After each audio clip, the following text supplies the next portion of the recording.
Friends, welcome again into yet another session of mathematics into my YouTube channel, Maths with Mukesh Raj. And today we will be continuing with the previous topic, midpoint theorem. Hope the topics that we have already discovered are so far clear to you, and with a hope that we are doing well.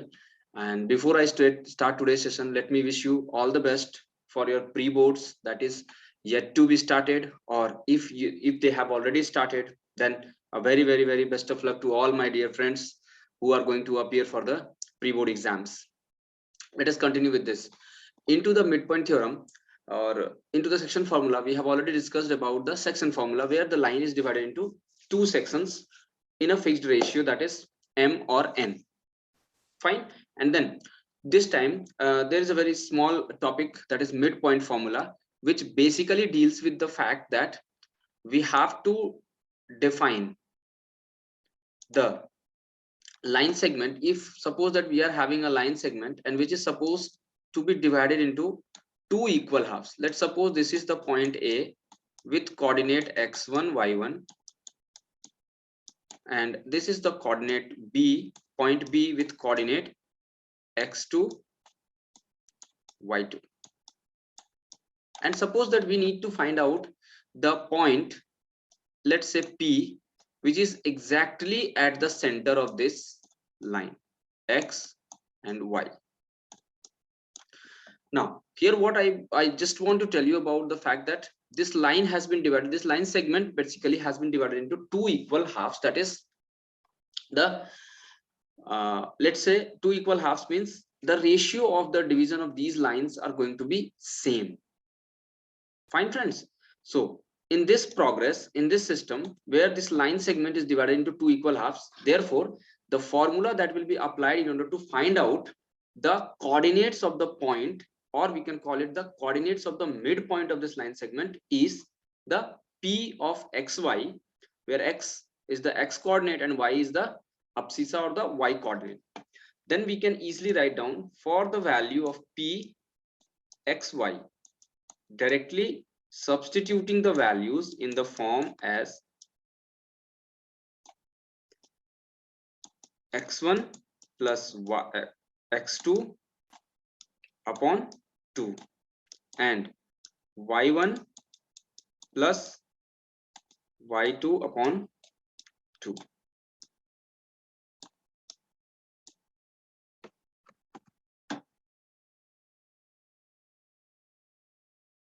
Now, why is it that we have taken 2 as a denominator into this midpoint theorem? The reason behind this is that the value or the line segment which was being divided by the point P at its center is being divided in equal ratio, let it be 1 and 1.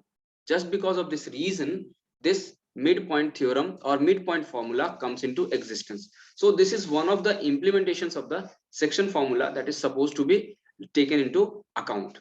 Now friends, what I would be doing here is that I would just try to provide you with an example continuing the section formula where the points have been given to us. That means all the 3 points would be given and we need to find out the ratio into which the line has been divided. So let us not waste time and see what is the implementation of this section formula. And let us take a quick review before we switch on to the formula or to the problem. Section formula says that if the line segment has been divided in the ratio m is to n, and I need to find out the coordinates of m, then in that case what we can do here is we will directly apply the formula as x1 mx1 plus n x2 upon m plus n. And then for the y coordinate we can apply the same thing, like m of, just hold on for a moment.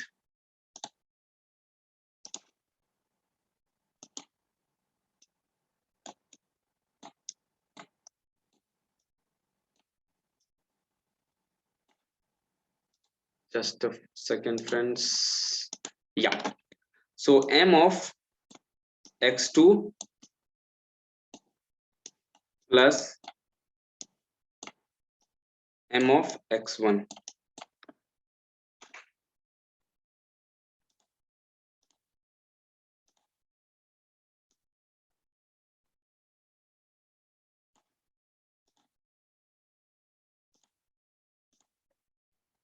M of x2. Similarly, we will use m of y2, m multiplied by y2 plus n multiplied by y1 upon m plus n. Now this will give us the values for the coordinates of x and y whenever we are using the midpoint or section formula in order to calculate the coordinates of the point into which the line has been divided. So let us see how can we do this. Just a second.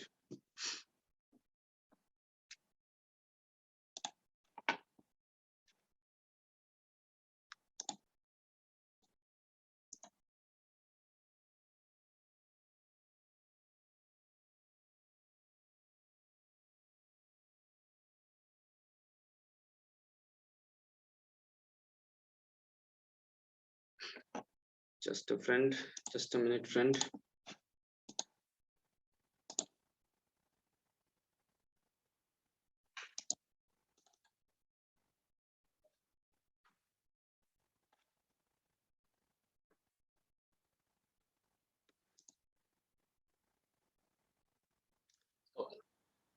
Friends, let us understand this example of solving the section formula or utilizing the section formula with an example where we are trying to find out whether this formula is being applied to a particular situation where we have been given the points have been given, means the point which is dividing the line segment and the end points of that line segment is given to us. Now what is the usability, what is the question that is being asked to us? The question asked is that we have to find out the ratio. That means we have to find out the value for m and n. Let us see how we can do this problem, and that would definitely help us to understand this process in a proper way.